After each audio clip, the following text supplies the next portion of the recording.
సోకుల పోర్ది మొన్ననే పెళ్ళైంది. అప్పటి నుంచి ఇప్పటిదాకా బయటికే వెళ్ళలేదు. అసలే మా అమ్మ కొత్తగా పెళ్ళైన వాళ్ళ ఇంటికి పోవద్దన్నది. ఎట్లా ఎట్లా పిలవాలి? కళ్ళు మూసుకొని వెళ్తా. మీ దుంపలు మీరు ఎక్కడ తయారయ్యారా బాబు? అప్పుడు నాకేం కనబడదు. అక్క ఏందే పిల్ల కళ్ళు మూసుకొని వెళ్తాను?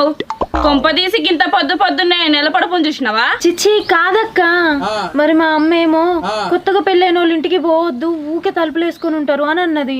మరి నాకేమో తప్పుతలేదు, అందుకే కళ్ళు మూసుకొని వచ్చిన. ఇప్పుడు నాకేం కనబడదు. Intelligent fellow. ఏంటి పోరి ఎట్లా కనపడతాను నీకు? ఊక తలుపులు వేసుకొని లోపల ఉండే దానిలెక్క కనపడతానా? ఎవరితో నేర్పిస్తాను నీకు? నాకేమో నేర్పుతారక్క. అయినా మొన్న 3 రోజులు బయటికి ఎందుకు రాలేదు చెప్పు నువ్వు? అప్పుడేమో